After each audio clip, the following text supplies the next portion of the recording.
Well, hello there, and this is Auntie. And I am here to do a review of 90 Day Fiance The Other Way, Season 1, Episode 9, Ripped Apart. If this is your first time being here, please like, comment, and subscribe to my channel. And to all of my new subscribers, thank you all so much for being a part of our family, and to all of my nieces and nephews who have been here for the long haul. Thank you all so much for your continued support. I want to acknowledge the first two people who came in, and that was Dolly613. Hi, baby. And love underscore Goddess, Auntie's heart. Heart right back to you, boo boo. If I had to rate this episode, y'all, I would rate this episode a C. I felt like it was a absolute filler episode. Now, I don't know if y'all felt like that or not, but I absolutely did. And but we're going to try to make the best out of this mofo. Okay. Okay. So the first couple I want to talk about is Paul and Kareen. Paul is, bless his heart. Bless his heart.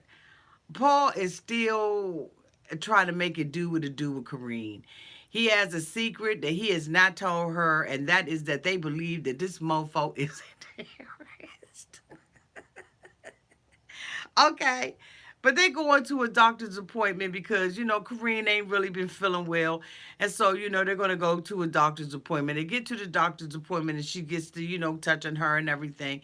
And she's like, Kareen got a bladder infection.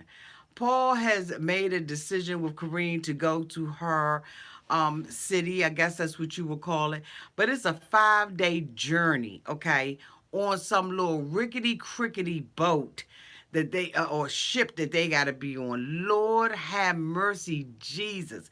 The boat has hammocks and all of that. We have seen Paul before, make this journey there. And so, Paul he's just a hot mess because he doesn't know whether or not he's going to be able to stay, period. And Kareen is pregnant. She really wants Paul to step up and be the man that she needs him to be. But Paul, it just ain't in him. Now, if she want a couple of buildings and stuff like that burnt down, then she picked the man for the job. But for him to be a daddy and all of that, can y'all imagine Paul being your father? So, Paul is, trying to get prepared after they, realize that, she's got to be on some drugs and everything, and get her bladder all cleaned out so she can get rid of her bladder infection, which is common for women who are pregnant. But for Paul, ain't nothing common about a bladder infection. He don't know whether or not she ate the wrong thing, drunk the wrong thing, did she sit on the wrong bed? He just doesn't know. So they are trying to make their they trying to go to Karini's parents' home. And so Paul said, just in case, I'm gonna keep the hotel that we already got, the little room, the little joint with apartment we got. I'm gonna keep that for a little bit, just in case my ass gotta go back. So he tells Kareem, stay with the bags and everything. He get to running. I don't know why Paul runs like that, but he runs like that. And, he's basically going back to Kareem's home. He decided that while he was on this ship that he would pick a suite that had some running water and all of that in and try to make Kareem comfortable because he was like, there's no way in the world that I can have my pregnant wife on, a hammock for 5 days and 5 nights, okay? 'Cause this ain't Noah's Ark. And so, he gets a room for her, and Kareem's trying to sleep. He got gnats and all kinds of stuff. He getting up on chairs and stools and anything he can get up on, to tape the ventilation system because he doesn't want mosquitoes coming in there and all of that kind of stuff. He's just paranoid and OCD'd to the umpteenth power, okay? And so Karini's like, damn, I just want him to sit his ass down so I can get some sleep up in this mofo. Like I'm straight ready to hurt him. And so, it, I don't know, what Paul thinks about when he does the things that he does. He said if he had thought about, if someone had told him years ago that he would be living, over there, that he, would have called them a fool like himself. But, at this point, he wants to be with her. He wants to be there for, his child and all of that. So he's making decisions that the average mofo just ain't going to make. Like, we just ain't going to do it. I mean, I ain't going to do it. But this story really to me is really getting old. Again, like I said, it's a filler episode, so we're gonna get through the mofo now. Okay, okay, okay. The next couple I want to talk about is Jahoon. Jahoon has made a decision that he is going to propose to her. The family has given him the blessings to marry Deanna, and I noticed that the TOC staff have made a decision and given them the blessing to not filming that little baby anymore. Okay, because we haven't seen the baby for a couple of episodes now. So you know what? God is good. And he decides that he's going to take her to a nice restaurant in Vegas, one of the, a famous restaurant in Vegas, and he's going to propose to her. She wants, a straight up serious ring, and John Hoon don't have it. So John Hoon is nervous and everything. He's nervous, and she's nervous too. She says she hasn't even planned her trip to South Korea because the only thing that she's been worried about is whether or not the parents was going to give her the blessing. And I don't know if this girl I don't know what's wrong with her, but y'all, I'm telling y'all, like, she is not a regular normal person. And I don't know what that means, but damn it, I know she's not that. Like, there's something that's just slightly the hell off. You understand what I'm saying? Like when you see a mofo from across the room, and he, half ass limping, and you be like, I mean, it's his feet hurting me. What the hell is going on? Like he's a little lopsided, like this damn camera that's sitting up on this tripod, a little lopsided the hell, and y'all looking at Auntie and saying, is she sloping to the floor? The hell is going on with Auntie? Something is off with Deanna, and I don't know what it is. But like everything is like it's not clicking. It's just not. It ain't, y'all. Damn it, it ain't. So he decides that he's going to propose to her. Drops the daggone ring into the champagne, put it in the wrong one. He breaking glasses and everything. At the end of the day, she's just happy that she got a ring, and she's happy that they are engaged. The parents decide that they're going to go back home because now is the time. The vacation is over for them, and they're going back. They came to do what they do, made it do what it did, and they're out of there. And Jahoon is feeling remorseful because he feels like, I'm leaving this woman to go back home, and I'm leaving her pregnant. And he promises her that he's going to be there for her, during the birth of the baby. Now, when I saw the damn advertisements, okay, now I don't know about y'all, but when I saw the advertisements for this, he was, looking at her have birth over a phone, FaceTime or something, video. I don't know what the hell it was. But I could have sworn he wasn't there. But anyway, he says that he doesn't like the fact that he's leaving her pregnant like this. Okay, so basically, they're gone.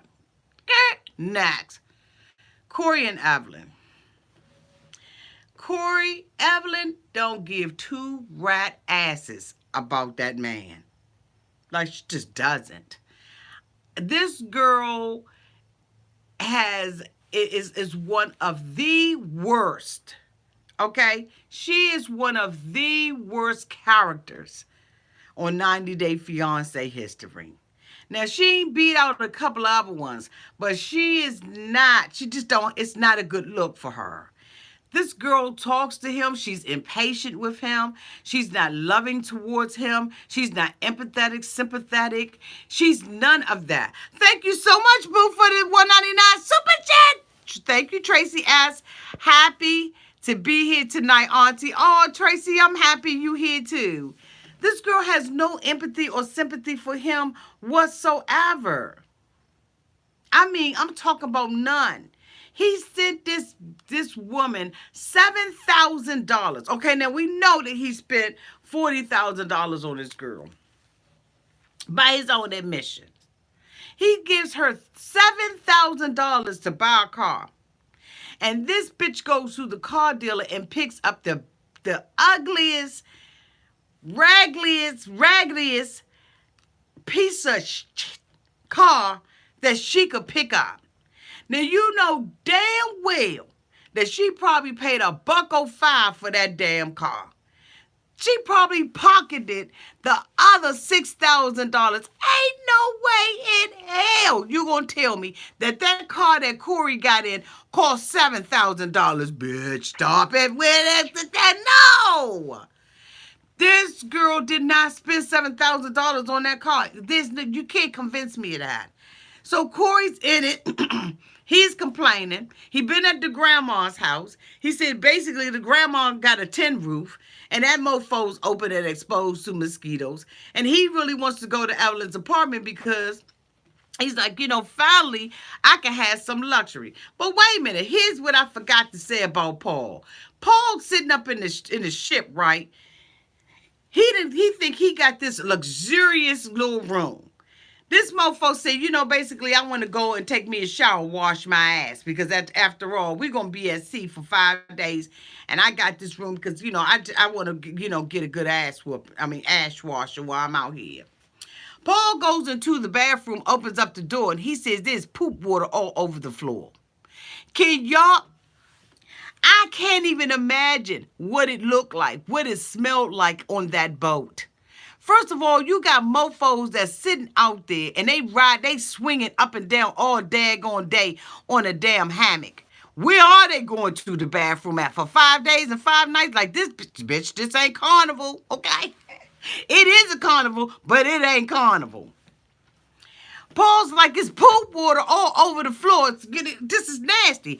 He goes to try to wash his hands, and there's poop water coming out of there. He said, the poop water coming out the faucet. Is poop water coming out of there? Like really? Okay. Okay. I remember that because everything that this mofo Corey touches is broken down, raggedy, tossed to the side, rusty, busted and disgusted. And she's sitting up there talking about, you need to stop complaining. You knew you were coming over here.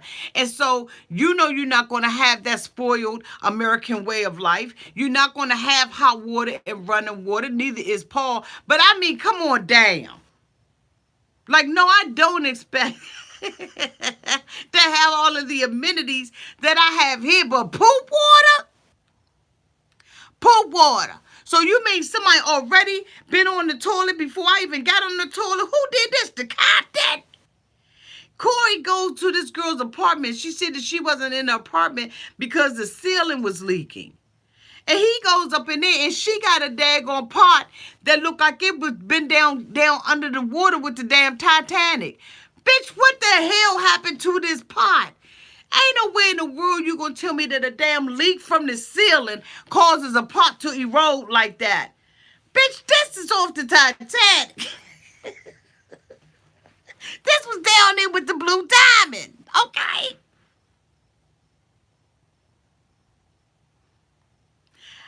Evelyn's scamming the hell out of Cody. Or Corey. Whatever his name is. She is scamming this mofo. See, she thought, in my opinion, that when he said he was coming, he really won't gonna come. So now that he there, he done messed up her hustle. Because when she was sitting amongst her friends talking about him like a dog, she was like, I don't even want to marry him. I don't even think about marrying him. I don't even like him 50%, 55, maybe 56 and a half. I don't think that she even thought that he was going to come, y'all. And now that he there, he irritating the dog snot out of her. There's no womanly compassion. Y'all know how we are as women when we like a man. We lean with him. We rock with him. The whole world knows that we in love. This girl does not love him. She doesn't care about him. He's sitting up there trying to tell her, here's the thing. I'm not used to this. You already know this. Work with me. And she like, if you don't like it, take your ass back. I got all your papers. That's all I wanted was your papers. Stop complaining, Mr. Complaining. Bitch, if I was over there, I would be complaining. Oh my God, you talking about complaining. I would be on the first thing smoking up out that joker. There's no way in the world I would give up my life, my liberty, and my damn pursuit of happiness to be with this mofo, especially for somebody who degrades him and demeans him and emasculates him the way that she does. It's almost sickening to watch the way that this girl talks to Corey. It's almost sickening. It make you just want to just bust her in her head, shake her up around her. Like, y'all, I don't know how y'all feel about it, but I'm going to tell you, I don't even like seeing them. I don't like to see the way that she treats him. And he's such a sucker for it. He really wants this to work out. You know, this is his first love, first woman he probably ever been with, first time he ever smelt it, touched it, and he just smitten with her. So he can't even see. This woman didn't even have his back and tell him, boo, don't you come down here doing no damn cards down here. These mofos gonna think you in magic. She didn't even have you in black magic. She didn't have his back at all. Like at all. She got what she wanted. And he feels like his money has paid for a certain lifestyle. He believed that she's indebted to him because of what he did. And then as soon as he talks about the pots and the stove being all raggedy and the piece of that it was, you know, she gonna tell me, well, we need to go shopping. No, bitch, you already went shopping. But when you were out there ordering $750 worth of clothes for your family, you should have been getting a new car, a new stove, and all of that in here. I can't with the two of them. I can't. And I'm going to tell you who else I can't with. I cannot with Tiffany. Yeah, Tiffany. Tiffany is on this self-righteous high. See, she, again, feels like I made this big sacrifice. I came here, and I need you to tell me what's on your police record. I heard everything that you said, and I heard what you didn't say. Bitch, you already lied about the bachelor party that you didn't plan yourself. You and your homeboy planned that, but I'm putting that on your account. I'm holding you responsible for lying to me. So Tiffany is riding in the car because, you know, they going out. She got her little boy with her, okay? Now, y'all remember when the little boy was separated from his little friend Hakeem? The last time we saw him, he was jacking up a little shark. You know what I mean? And now he riding in the car with his mama. The mama and them riding past all kinds of trash and doop-doo on the street. And the little boy scared.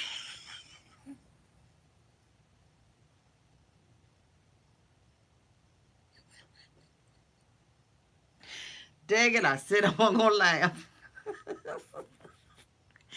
I said I was not going to laugh.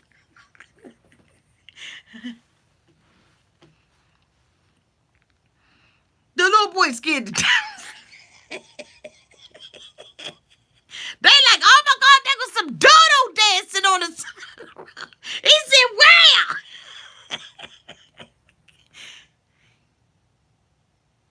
That little boy devastated. He ain't got nobody out that joint. He don't have nobody relate to him. He riding down the street and it's straight doo-doo. And you sit up here trying to convince him that it's cool. So, you know, they riding and everything. You know, the little boy trying to, you know, make the best adjustments in his mind and in his little heart that he can. He done left everything he know, mama. Because you running behind some man that just got out of rehab. So they get to the restaurant and everything. You know, the mother like, how you think you gonna like living here? He said, I don't want to be here. I want to go back home. don't like it here. I don't like riding past trash and people just walking around all day. I don't want to be here. And then Ronald gonna sit up there and say, you don't want me? Why would you do that to that little boy? That's so unfair. Leave him the hell. Look, mamas. This girl have uprooted this boy. And then you gonna sit there and manipulate him. And try to convince him that this is the only life that he gonna be happy with. The little boy said, don't you got visa? Don't you got passport? See, yeah. He said, well, pack your, come on and go to the United States. Well, it ain't that easy. Well, bitch, it's that easy for me because I was rubbing my passport this morning like a genie was coming up on that. I'm the hell up out of here. I'm going with Nana, Grandma, or Auntie or somebody because I've been rubbing my passport in my damn sleep riding. Ride past all this. What the hell? But the mama gonna sit up there and say, you can adjust, baby. You gonna be all right. He not gonna be all right. You're not even listening to his little heart. It's his heart that's speaking. He got enough sense and enough fortitude to know that, mama, we in danger. We in danger. Tell that mofo pack his stuff up, Mom.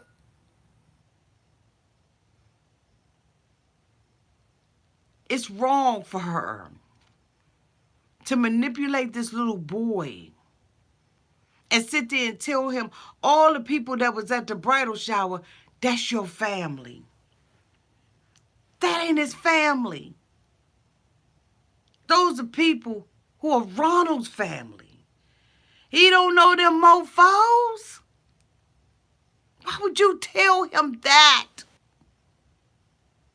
His daddy allegedly passed away. He didn't walk out on him. He passed away. And sometimes children can deal with the truth better than a lie, mama.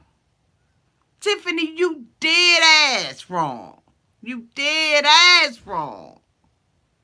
It's not fair to make this little boy have to endure living in Africa like that. You should have researched all of that. And you should have researched Ronald's stuff. There's no reason why you should be sitting there a couple of days before your wedding finding out that this mofo is pawning refrigerators. How the hell do you sit there and pawn a refrigerator? She said, how you pawn a refrigerator? He said, just lift that bitch up and take it to the pawn shop. So you mean to tell me that double door refrigerator that I got out downstairs, that this mofo lifted that mofo to the pawn shop to pawn my shit? You talking about an addiction. Well, I'm thinking twice about, staying here. No, you not. Your son is. Your son is thinking twice. Reality has smacked your little boy in the face. And you want to know his police record. You want to know what he did. He said, well, I was, at the wrong place at the wrong time. A burglary happened, and I happened to have the stuff in my pocket. Oh, okay. So what about the other charge? Well, the other charge, it happened that I was walking down the street going my way to the Walmart, okay, or to the trash dump, or whichever one I got to first. Happened to be some drugs on the ground. The drugs spoke to me and told me pick them up and smoke them, shoot them, or do whatever the hell I was doing with them. Oh, okay. So that's how you got that charge up. That's how I got that one. Okay, so what about the other stuff? Well, when we was in school, My science teacher did an experiment to see how many dumb mofos could get. This mofo lying like I don't know what. And everything just so happens to have happened to him. He said his mother said, if you bring the refrigerator back, bitch, I'll drop the charges against you. She said, what you do? He said, I brought the refrigerator back.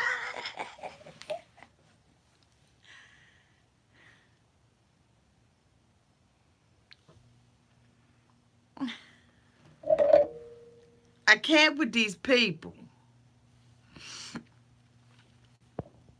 Thank you so much, Ebony D, for the 199 super chat. She said, I'm going to need you to get the visa because I got to go. Okay. Thank you, boo. And she will marry him. That's the sad part.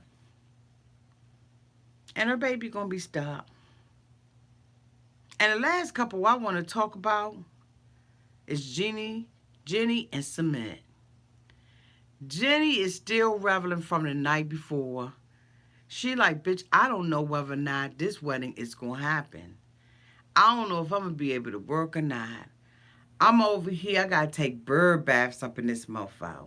I got to get somebody to take a damn water bucket and dump that joint over my head in order to wash my hair. I don't have no hot water up in this mofo. I done gave up everything in America to come over here for him to punk out of doing the right thing. The damn letter got to go to his mom and daddy house. And I got a feeling that this bitch ain't going to have my back on this. So she sits there and she talks to Submit about it. Submit like, yeah, I'm going to go ahead on and do it. She said, Submit, I'm telling you, don't fuck with me. Y'all know women how we get when we like really serious and like we not playing with you. Don't fuck with me. You gotta say it real subtle and everything, and it got to have like a little ringtone kind of like to it. Don't fuck with me. I'm telling you, Submit. Don't fuck with me. All right. I'm like, Submit is sitting up in there. He done quit his mofo job. He don't have anything. He got the apartment and he done quit his mofo job, y'all. And he like, I ain't gonna punk out on it. She like, I am telling you. I'm telling you, I done sacrificed a lot to be. I would be devastated, Submit, if you ain't got my back on this with your parents now. Now, I know I'm old as hell. I know they ain't like me. Okay? So, Submit is sitting up there. He get to, clipping her toes. He said he'd do whatever it take. He said, I clip your toes. I'll buy your dinner too. Yeah. Soon as I get home from work, well, damn, I ain't got no job, but I'll pay your rent and be your faithful lover. Oh, girl, yeah. As soon as you get home from work. Submit! That ain't enough, bitch. Now, you can go in on this, clip my toes. But what I need you to do is I need you to get you a job. So Submit, in the meantime and in between time, his phone blowing up. Blowing up. Submit said, you know what? My parents on to me. Jenny, I ain't told you, but the gig just about up. My parents is on to me. That mofo phone ringing off the hook. Okay? Because that's the phone he got for Jahoon. You know what I'm saying? He got that from Jahoon. Submit said, look, baby, I'm going to go on head on down to the Walmart.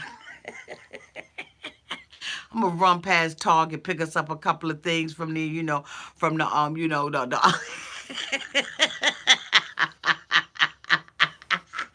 from the bed and bath section. Then I'm going to hit the Walmart, get us a couple of bags of chips and, some dips and everything. What you want, that French onion? You want that hell of a good French onion? So I'm going to pick up a couple of things and I'll be right back. This bitch was like, I need to call my daddy because my daddy blowing me up. He gets outside. Hey, daddy. Yeah. Daddy was like, look. Thank you so much, Dr. Khadijah Rap for the $4.99 super chat. Isn't that a cute little icon? You better go here, girl. Do you got scrubs on like your little jacket? You better go here, boo. Thank you, boo. So he gets outside like, what's up? Hey, Dad. Yeah, what's up? Submit. Look, I know your ass quit your job. And I also know you ain't got no other job. So what I need you to do, bitch, is turn your location on.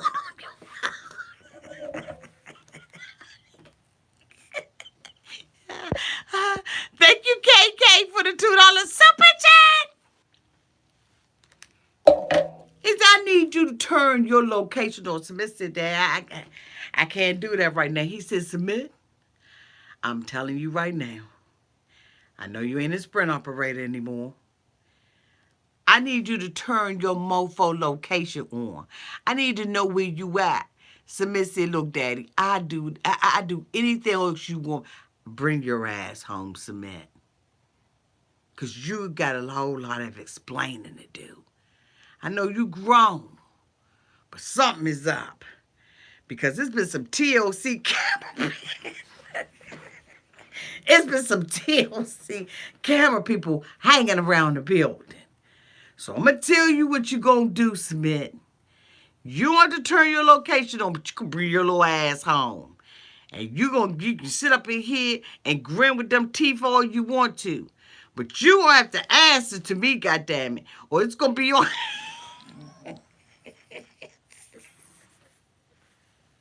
Somebody said, oh hell. I gotta go. Muhammad, tell Jenny. Just tell them they shut you down. Tell her when you went to the Walmart,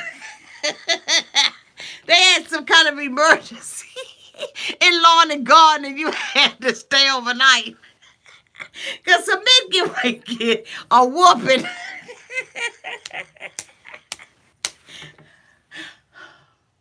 Submit. Been live from day A. Day A. He got Jenny over there looking like Daniel. Stupid. Jenny don't have a clue that this mofo is supposed to go back home to his parents. And she might not ever see him again. And she in a hole on the other side of the world. With a mofo that catfished her from day A.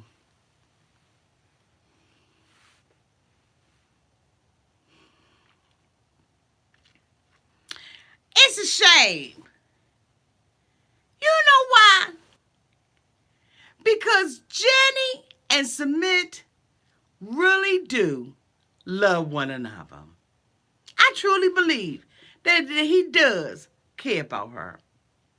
Do me a favor. Hit a 1 if you think that they really do love one another. Hit a 2 if you believe that they don't. I just want to take a poll from y'all. Let's see how many people believe that Jenny and Submit really love. Okay, one. Okay, 1.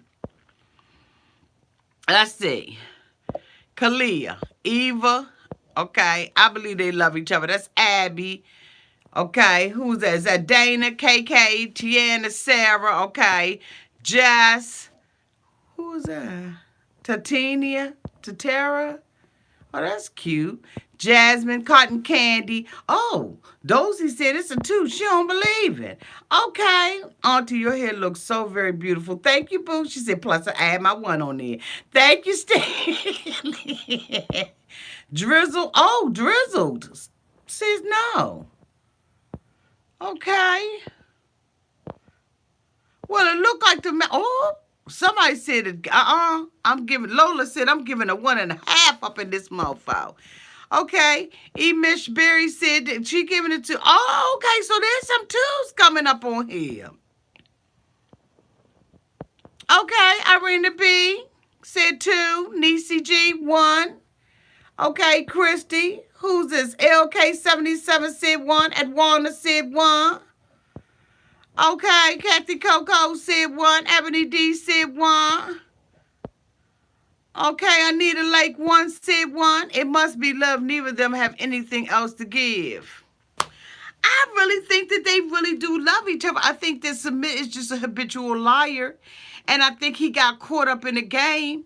I think that he didn't believe that Jenny was going to come either. I really do believe that these people. But here's the thing. What the hell is on Submit's license? What's on his registration card?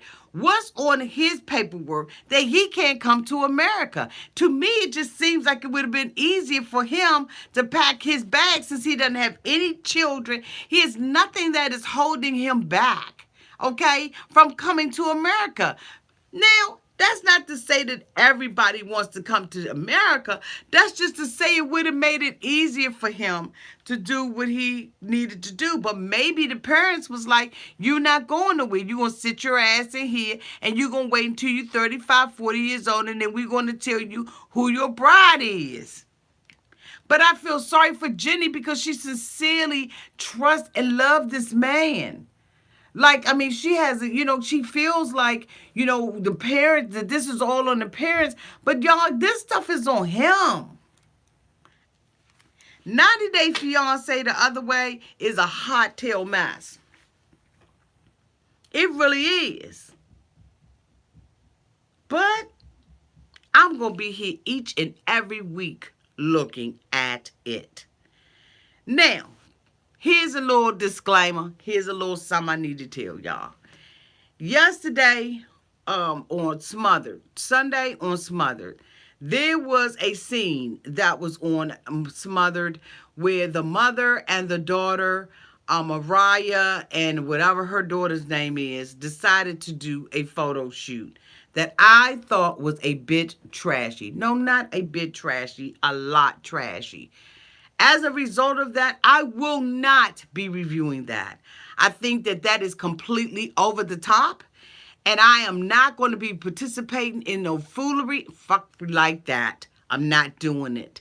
So I've made a decision that this week, because of the nature of the program, I will not be reviewing Smothered. I can come out and do a separate video saying why I'm not doing it, but I'm not. Because it's one thing for TV to be scripted. It's another thing for it to be scripted and over the top and just nasty for no reason at all to get a click and a view and a like. We still have to have some dignity and some class about what we do out here on television and what's good TV and what's not. And I will not be covering that mess this week at all. Thank you all so much for being here. Thank you to everybody who super chatted tonight. I really do appreciate it. Thank you so much to Mary who held it down while Josie is in class. Thank you to all the new subscribers who just joined on the last video. I really do appreciate you all being here. We are just growing this family, y'all. If you know somebody that you know needs a good kiki, send this video to them, like it, share it, thumbs it up, do whatever you need to do, but have a good time. That's what I really want you all to do. Next week, y'all, I probably will not be out here on our regularly scheduled program. I try to be, but as you all know, next week is my birthday week, and I am just going to take some time to do some things that I like to do. Don't forget that I will be coming to you later on this week as well to do Married at First Sight. So for all of you all who look at Married at First Sight, make sure that you check out that video. But anyway, I'm not going to hold you long. I love you all to pieces. And again, thank you all so much for being here. Mwah! Bye, y'all!